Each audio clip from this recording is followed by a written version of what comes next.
Donc, le troisième concept, la brume arrive, mais on va survivre. Alors, le troisième concept, là on vient avec la notion d'énergie. Alors là, la notion d'énergie, hein, j'ai fait des capsules sur l'énergie, il faut aller les voir, parce qu'autrement on va mourir.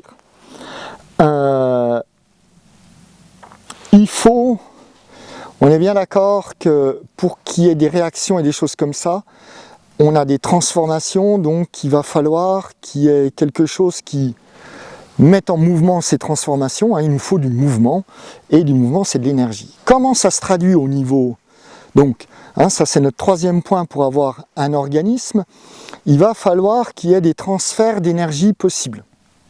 Il faut que j'ai un mouvement dans un endroit que je puisse transférer dans un autre. D'accord? Donc là, on plonge au niveau, pareil, hein, on plonge au niveau moléculaire, d'accord? Parce que si on a juste des cailloux, ça demande des trucs, c'est trop complexe à imaginer même, hein, comment je pourrais avoir un organisme qui est fait de cailloux, enfin bref.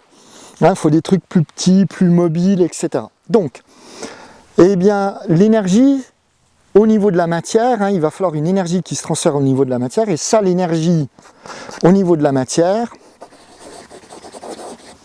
eh ben, c'est l'électricité, c'est les électrons. D'accord, hein, c'est les électrons. Donc, il va falloir quelque chose qui, en gros, puisse transférer des électrons, hein, il va falloir des matières qui puissent, il va falloir qu'on ait des échanges d'électrons, donc entre des substances différentes, et ça c'est ce qu'on appelle la notion de redox, oxydoréduction. Alors c'est pareil, hein, j'explique pas complètement là ce que c'est que le redox, on fera une jolie capsule dessus.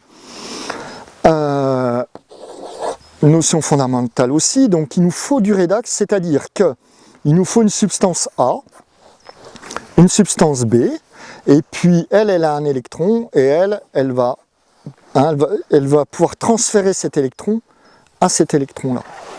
Ok? Donc voilà, la notion de redox, on l'a partout, c'est quelque chose de fondamental. Donc pour avoir un organisme vivant, il faut qu'il y ait des réactions redox possibles. Hein, c'est-à-dire que si on prend par exemple une matière, eh bien elle est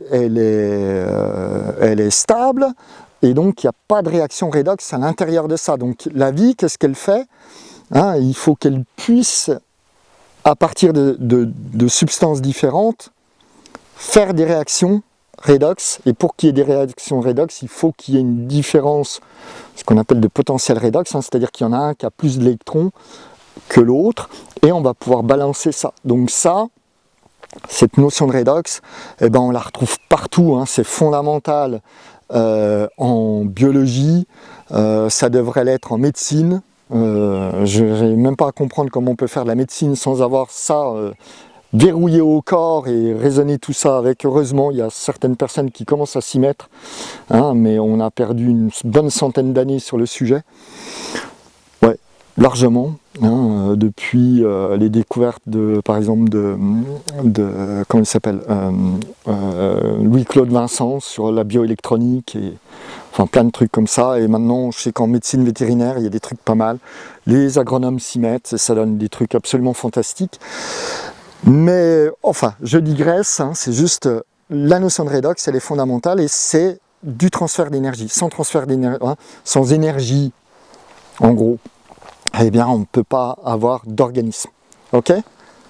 Voilà, pour le troisième point.